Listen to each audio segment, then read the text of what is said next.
Muito bom dia, povo de Deus! Hoje, quinta-feira, 19 de novembro de 2015, Dia da Bandeira. A bandeira verde e amarela, o símbolo da nossa pátria brasileira. E eu tenho dois motivos muito especiais para comemorar nesse programa de hoje. E o primeiro é o aniversário da dona Eufrosina, minha mãe, que completa na data de hoje, 19 de novembro, mais uma primavera. Graças a Deus, e que Deus continue a te iluminar, tornando-a sempre essa pessoa inigualável. Inigualável no sentido da bondade, no sentido do carinho, do respeito para com todas as pessoas. Gente, eu jamais conheci uma pessoa como a minha mãe. E completando hoje 80 anos, ela ainda continua uma pessoa com uma extrema paciência para resolver esses problemas, principalmente aqueles ligados diretamente à família. Então, muitas felicidades, muitos anos de vida, e que Deus permita que por muitos e muitos anos a senhora continue a orientar com muita sabedoria todas as pessoas que vivem ao seu redor. Parabéns, dona Flor. O outro motivo que eu tenho para comemorar agora são os 31 anos do aniversário de casamento do meu irmão Flávio, da minha cunhada Neide, completados anteontem, dia 17. Olha, gente, são 31 anos. E eu conversava com a minha cunhada anteontem, e ela dizendo: nossa, Cláudio, passou muito rápido, parece que foi ontem. Eu me casei com 18 anos, muito jovem, e hoje completando 31 anos de matrimônio, de vida matrimonial. Nem parece. É verdade, né? E eu dizia: olha, é uma vida. 31 anos é uma vida. A gente até tem a impressão que passa rápido, mas é uma vida. Então, parabéns a vocês, porque, olha, sustentar um casamento por tanto tempo assim é realmente muito difícil. E não é para qualquer um, não é para qualquer uma. São muitas provações, é preciso muita sabedoria de ambas as partes para se conseguir esse feito. Na verdade, dentro de qualquer tipo de relacionamento, o importante é que cada pessoa saiba se portar no seu devido lugar. Cada pessoa saiba se portar, se responsabilizar por aquilo a que se comprometeu. Que cada pessoa tenha a consciência de querer viver conforme se preparou para a vida. Então, parabéns, Flávio, parabéns, Neide, grande beijo no coração de vocês. E nós, sempre aqui com muita determinação, com enorme prazer, mas contando em primeiro lugar com a força de Deus. Com a força de Deus, para estarmos aqui, mais uma vez no YouTube, para juntos participarmos do nosso muito humilde programa. Cristo em Família, o povo de Deus, com a apresentação de Cláudio Fernandes, produção e direção da nossa querida Adriana Freitas. Então estamos juntos mais uma vez para conversarmos um pouco sobre a Palavra de Deus. Palavra que fala de amor, somente de amor, de retidão, e são palavras que têm um único objetivo, que têm um único sentido. A Palavra de Deus, os ensinamentos de Deus, são para que tenhamos uma vida feliz. Deus quer que sejamos felizes, e para isso Ele nos dá a sua palavra como orientação para isso. Olha que importante, Ele enviou o seu Filho, o seu único Filho, para viver aqui na terra, ensinando, nos mostrando os pontos mais importantes, o que é fundamental, o que é essencial, de como devemos viver, como devemos nos relacionar uns com os outros, para sermos o quê? Pessoas felizes, para vivermos felizes. E Jesus veio para nos mostrar que com amor se resolve tudo, absolutamente tudo. E nós cristãos e cristãos precisamos acreditar nisso. O importante é que a pessoa saber, estar ciente da existência de Deus e crer, acreditar que o que Ele quer é que acreditemos nele. Nós precisamos acreditar em Deus. O nosso humilde programa, onde não discute religião, não vamos bater de frente com nenhuma religião. Então, esse programa aqui, ele é elaborado, ele é produzido com a intenção de não ferir ou de não criticar de forma destrutiva qualquer rito religioso. Eu falo de Jesus Cristo porque eu sou adepto ao cristianismo. Se eu fosse budista, eu falaria sobre Buda. Se eu fosse adepto ao islamismo, falaria sobre Allah, sobre Maomé, e por aí vai. Mas eu fui iniciado e criado tentando seguir os passos da Igreja Católica. E continuo até hoje, no qual eu estabeleci a minha vida. E o fato de eu anunciar Cristo me faz sentir muito bem, porque eu tenho a certeza que eu estou passando a vocês aquilo que é de melhor para quem quer ser feliz, quem quiser ser feliz. Então, a experiência própria, ela me faz pensar assim. Na semana passada nós falamos um pouco sobre religião, e eu até dei o nome,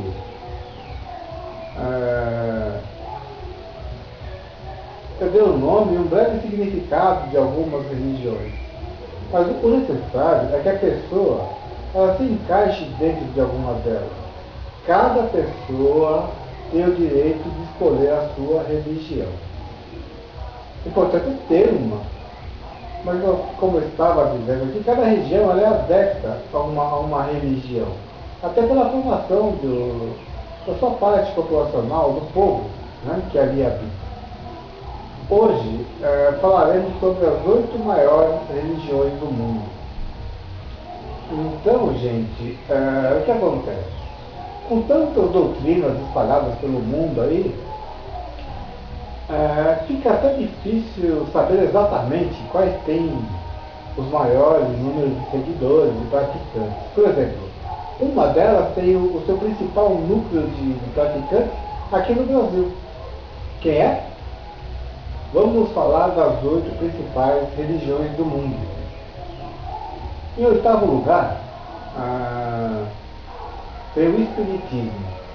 O Espiritismo ele conta com aproximadamente 13 milhões de adeptos. O Espiritismo ele não é exatamente uma religião, mas ele também entra nessa lista. A sobrevivência do espírito após a morte e a reencarnação são as bases dessa doutrina que surgiu na França e se expandiu pelo mundo a partir da publicação de O Livro dos Espíritos de Allan Kardec. Isso lá em 1857. E é no Brasil que se encontra a maior comunidade espírita do mundo. Cerca de pouco mais de 1% da população do nosso país é espírita. Em 7º lugar, seguindo o ranking das 8 religiões mais praticantes do mundo, seguidas no mundo, em 7º lugar vem o judaísmo, com aproximadamente aí 15 milhões de adeptos. Atualmente, a maior parte dos judeus do mundo vive em Israel e nos Estados Unidos, para onde eles migraram fugindo da perseguição nazista. Mesmo assim, os judeus representam somente pouco mais de 1% da população norte-americana. Enquanto isso, lá na Argentina, nossos irmãos, os judeus são em torno de 2% da população. Em 6º lugar, tem o sikhismo. O sikhismo com aproximadamente aí, cerca de 20 milhões de adeptos. Embora pouco difundido, pouco falado, né, o sikhismo é a 6ª maior religião do mundo. A doutrina monoteísta foi aprofundada no século XVI por Guru Nanak, que se baseia em seus ensinamentos. O sikhismo ele nasceu na província de Punjab, na Índia, e grande parte dos seus seguidores ainda vivem na região. Eles representam aí quase 2% da população na Índia. Em quinto lugar, já veio o budismo. Olha o salto que deu a quantidade. Cerca de 376 milhões de adeptos. Olha que diferença que deu na quantidade do quarto lugar para do sexto lugar para o quinto. São 376 milhões de adeptos ao budismo. E essa doutrina aí era baseada nos ensinamentos do Siddhartha Gautama, que é o Buda, por volta de 600 anos antes de Cristo. Então o que essa é a doutrina busca? Ele busca a realização da plena natureza humana. A existência é um ciclo contínuo de morte e renascimento, no qual vidas presentes e passadas já estão interligadas. E como era de se esperar, essa religião oriental ela é a principal doutrina em vários países do Sudeste Asiático. Por exemplo, Camboja, Laos, Birmânia e lá na Tailândia. No Japão, ela é a segunda maior religião, certo? Com mais de 70% da população. Então, só que os japoneses eles praticam mais de uma religião. Então, eles são contados mais de uma vez. Em quarto lugar, temos a religião tradicional chinesa, já com aproximadamente 400 milhões de seguidores. A religião tradicional chinesa ela é um termo usado para descrever uma complexa interação entre as diferentes religiões e tradições filosóficas praticadas lá na China. Então, os adeptos dessa religião, misturam credos e práticas diferentes de doutrina, tipo assim o confucionismo, o taoísmo, o budismo e outras religiões menores, menos expressão. Com mais de 400 milhões de praticantes, eles representam quase 6% da população mundial. Em terceiro lugar, seguindo o ranking das 8 religiões maiores do mundo, em terceiro lugar tem o hinduísmo, com aproximadamente 900 milhões de seguidores. Essa doutrina baseada nos textos de Vedas, ele abrange seitas e variações monoteístas e politeístas. Tem um corpo único de doutrinas ou escrituras. Então, os hindus representam mais de 80% da população lá na Índia e no Nepal. Essa é originária do Nepal, essa religião. E mesmo com tamanha variedade, com tanta variedade, são apenas a terceira maior religião do mundo. Porém, ostentam o título de mais original. Ele tem o maior monumento religioso do planeta. Chama-se o Templo Langobate. Depois convertido em mosteiro budista, ele tem cerca de 40 quilômetros quadrados. Foi construído lá no Camboja no século XII. Em segundo lugar, seguindo a lista, a relação das 8 maiores religiões do planeta, em segundo lugar está o islamismo, com 1,6 bilhões de adeptos. Então, a medalha de prata nessa lista das religiões é dos muçulmanos. Segundo projeções aí, daqui a 20 anos, eles terão mais de 1/4 da população mundial. Quer dizer, se esse cenário de se concretizar, o número de muçulmanos nos Estados Unidos vai mais do que dobrar. E 1/4 da população israelense será praticante do islamismo. Além disso, França e Bélgica se tornarão mais de 10% islâmicas. E em primeiro lugar, o cristianismo, com aproximadamente 2,2 bilhões de adeptos. E mesmo com o crescimento de outras religiões, o cristianismo ele continua sendo a doutrina com mais adeptos no mundo inteiro. Porém, os seus seguidores eles têm mudado muito de perfil. Há um século, 2/3 dos cristãos viviam na Europa. Hoje, os europeus eles representam apenas um quarto dos cristãos. Mas interessante mesmo é apontar onde o cristianismo mais cresceu no último século. E foi lá na África subsaariana. E de 1910 para cá, a população cristã na África subsaariana saltou de 9 para 516 milhões de habitantes. A África subsaariana é também chamada de África Negra.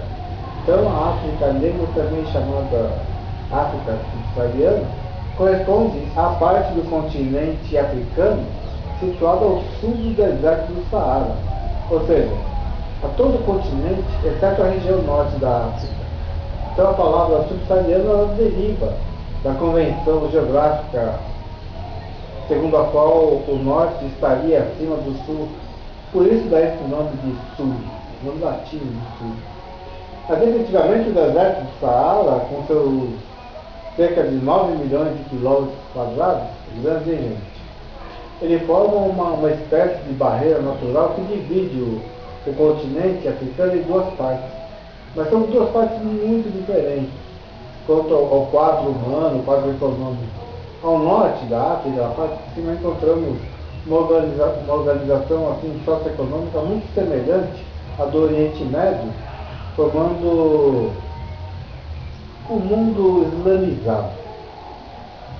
Ao sul, nós temos a chamada África Negra, que é denominada pela predominância na região de pessoas com a pele escura e os olhos castanhos. Então, gente, está aqui a relação das 8 maiores religiões do mundo, conforme a revista Super Interessante. E eu quis passar a vocês apenas para conhecimento, pois como eu mesmo intitulo o nosso programa como a nossa catequese semanal, isso aí vale como aprendizado.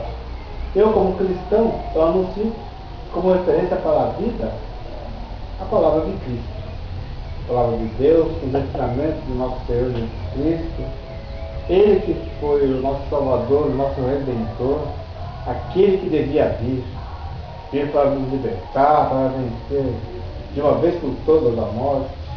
Então eu sou cristão, com muito orgulho, com muito prazer, e a gente acaba até ficando triste quando vemos algumas coisas acontecendo. Deixa eu só dar um break aqui. Estou percebendo a mudança do cenário, mas que hoje amanheceu chovendo aqui, então nós não conseguimos gravar do lado de fora. Então a gente gravar aqui dentro. Talvez, estou um pouco escuro hoje, devido ao tempo, talvez a imagem fique um pouco desfocada. Então a gente pede desculpas, mas o tema é muito interessante no programa de hoje. E eu gostaria que vocês apreciassem bem. Mas como eu estava dizendo, a gente como cristão, nós vemos às vezes pessoas cristãs também, ou não, né, criticando atitudes, principalmente do maravilhoso Papa Francisco. O Papa Francisco que está sendo muito criticado por estar fazendo reformas nas leis da Igreja Católica. Então muitas pessoas se dizem cristãs, mas não entendem ou não querem entender o verdadeiro espírito, o ensinamento cristão, o espírito cristão que prega o amor, o acolhimento. Então são vários fatos, mas eu vou citar aqui apenas um agora, até em função do tempo, mas eu prometo que iremos continuar falando aí em outros programas.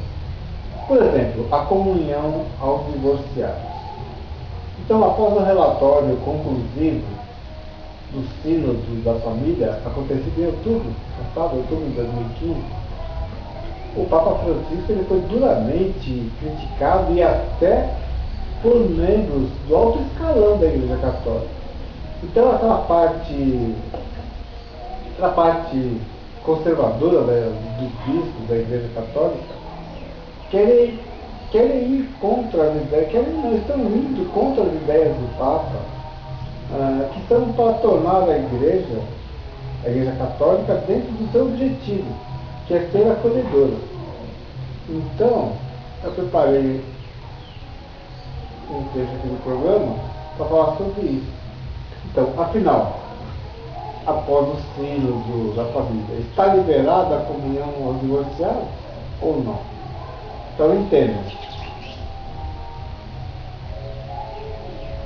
O trabalho do sínodo dos bispos sobre a família terminaram no dia 23 de 10 de 2015. E entre os diversos pontos que aparecem no documento final, estão os divorciados, recasados. E também o caso daqueles que, estando separados, divorciados, decidiram permanecer fiéis ao vínculo do matrimônio e não contraíram uma nova união. Então, afinal, o que foi determinado como orientação para os divorciados? Os separados, mas sozinhos. Então, para todos que se separam, mas resolveram viver sozinhos e sequer namoram, o numeral 83 do Sínodo diz assim: o testemunho dos que, inclusive em condições difíceis, não ingressam em uma nova união, permanecendo fiéis ao vínculo sacramental, merece a avaliação e o sustento por parte da Igreja. Ela quer demonstrar o rosto de um Deus fiel ao seu amor e sempre capaz de dar-lhes novamente força e esperança.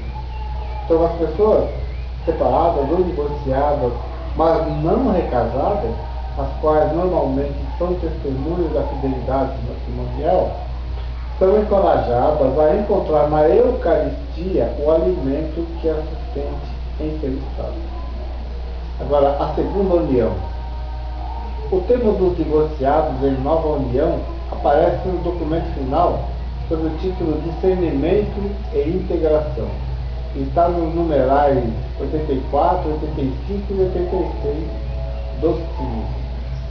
E o portal ACI Digital traduziu o que diz nesses números com relação, nesses numerais, com relação às pessoas divorciadas que possuem um novo relacionamento. Então, a integração comunitária. Acompanhemos os numerais. O numeral 84. Os batizados que estão divorciados e que casaram novamente no civil devem estar mais integrados nas comunidades cristãs de diversas maneiras que forem possíveis, evitando toda ocasião de escândalo. Então, a lógica da integração é a chave do seu acompanhamento pastoral, para que não saibam apenas que pertencem ao corpo de Cristo, que é a Igreja, mas a fim que possam ter uma feliz e fecunda experiência dela. Então, são batizados, são irmãos, irmãs, o Espírito Santo derrama neles dons e carismas para o bem de todos. A sua participação pode despertar-se em diversos serviços eclesiásticos. Então, por isso é necessário discernir quais das diversas formas de exclusão atualmente praticadas no âmbito litúrgico, pastoral, educativo e institucional podem ser superadas.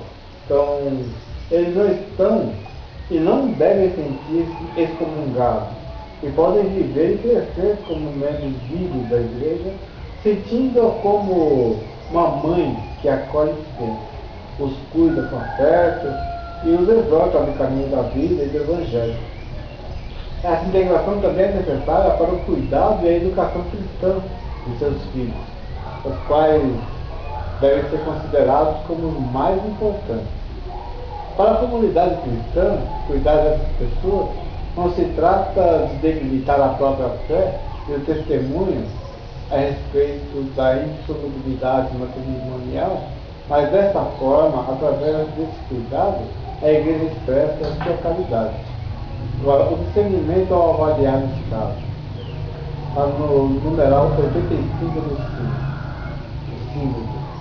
Então, o São João Paulo II, ele ofereceu um critério integral que permanece como base para a valorização dessa situação. Então, os pastores, por amor à verdade, estão obrigados a discernir bem as situações. Em efeito, existe diferença entre aqueles que se esforçaram sinceramente para salvar o primeiro matrimônio e foram abandonados de tudo injustamente, e os que por culpa grave destruíram o matrimônio canonicamente válido.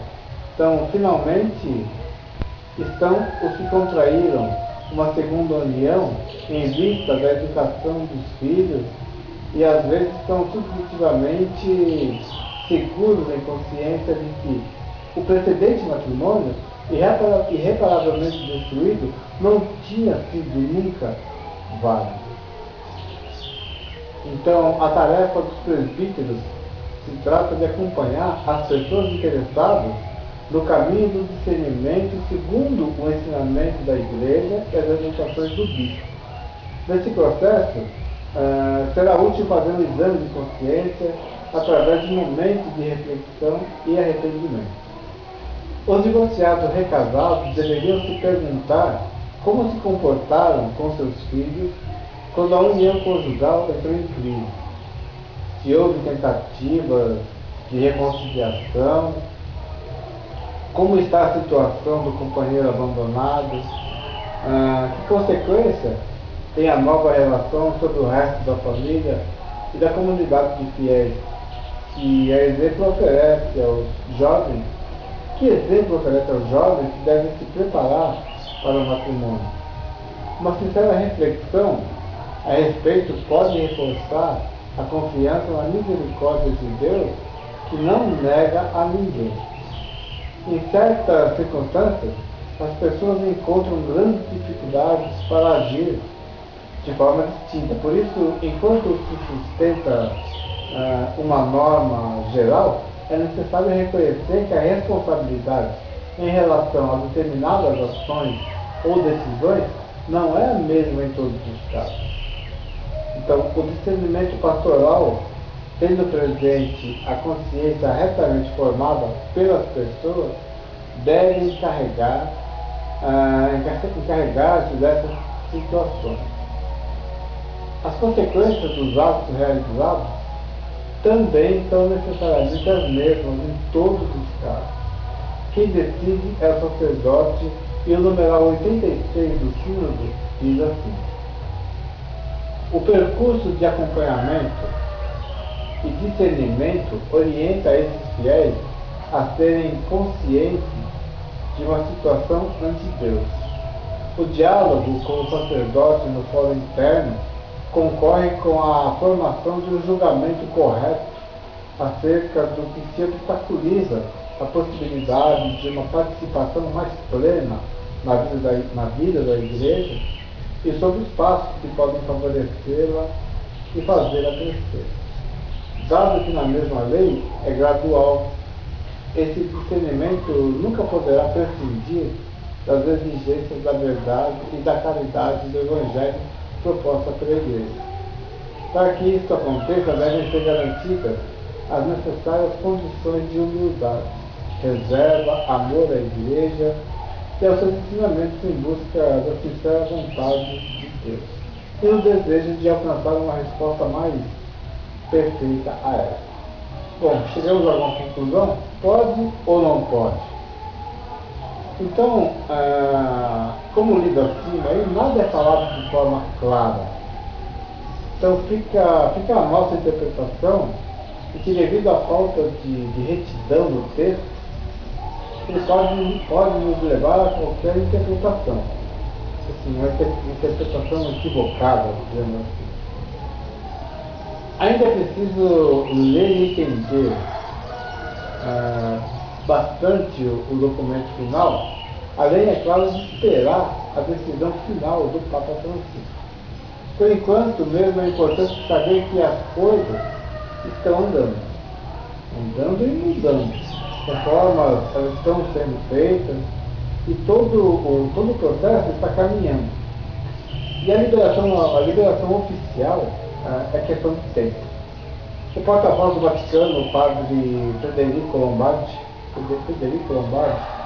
lembrou que se trata de propostas dirigidas ao Papa, que decidirá se será necessário ou não elaborar um documento papal sobre a família. Ou seja, aguardemos uma decisão oficial. digamos assim. Mas a diretriz ela foi dada e ela pode ser colocada em prática para ontem essa. O importante é saber que acolher os casais e deixar de tratá-los como recomendados. Esse é o acolher os casais e deixar de tratá-los como recomendados. Então, esse é o objetivo da Santa Igreja através do Papa Francisco. Então, gente, é isso que eu tinha para passar a vocês no programa de hoje com relação a religiões. E essas dúvidas frequentes referentes à comunhão eucarística aos casais divorciados. Na semana que vem nós falaremos mais sobre reformas e o assunto será a anulação do casamento religioso dentro da Igreja Católica. São várias mudanças proferidas diretamente pelo Papa Francisco. Muito bem, meu povo de Deus, finalizando mais uma edição do programa Cristo e Família, o Povo de Deus, agradecendo imensamente a Ele, em primeiro lugar, por mais essa oportunidade, agradecendo muito a vocês por suas visualizações e me comprometendo a voltar na próxima quinta-feira, se Deus assim permitir. A palavra de hoje nos propõe a estarmos mais cientes sobre a nossa religião. Portanto, mãos à obra, bom final de semana, fiquem com Deus. O meu e-mail para contato, claudio.piranga@hotmail.com. Até a próxima quinta, se Deus quiser.